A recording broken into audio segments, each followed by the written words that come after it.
જય કોળી સમાજ તારીખ 1 અને ફેબ્રુઆરી ભાવનગર ખાતે કોળી સમાજનું ન્યાય સભા મળવા જઈ રહી છે। એ સભાના ગ્રાઉન્ડની અંદર અત્યારે જે સેવા આપી રહ્યા છે એ ભાઈઓને લાખ લાખ એક તો અભિનંદન આપું છું। પોતાનો કામ ધંધો છોડી, પોતાની ઓફિસો છોડી અને ખરા તડકામાં બપોરે જમ્યા વગરના જે કામ કરી રહ્યા છે, જેમને જીસીબીના જે કામ કરવું છે દાતા સંદીપભાઈ ગોહિલ કોર્પોરેટર શ્રી, એમને પણ અભિનંદન આપું છું।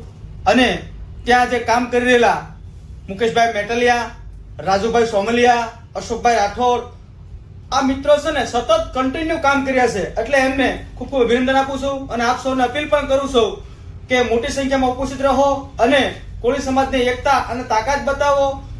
આજે લોકો આપણી માટે અન્યાયને અત્યાચાર કરી રહ્યા છે, ઓડો મોટો સમાજ હોય એની માટે કરી રહ્યા, તો આપણે સૌએ તાકાતને એકતા બતાવી જોઈએ। તાકાતને એકતા બતાવશે તો જ આપણે ફરીવાર કોઈ નામ નહીં લે। અને સૌરાષ્ટ્રમાં સૌથી વધુ ભાવનગર જિલ્લો અને ભાવનગર શહેરમાં કોળી સમાજ વસે છે, અને એ કોળી સમાજ માટે અન્યાયને અત્યાચાર કરી રહી છે અને સરકાર એમને સાવરી રહી છે। એટલા માટે આપણે સરકારને આપણી તાકાતને એકતા બતાવવાની છે, અને જે પોલીસમાં મહત્વની ભૂમિકા ભજવી છે એ પોલીસને તાત્કાલિક ડિસમિસ કરવામાં આવે એ માટે આપણે તાકાતને એકતા બતાવવાની છે। વંદે માતરમ, ભારત માતા કી જય, જય જય ગરવી ગુજરાત, જય કોળી સમાજ।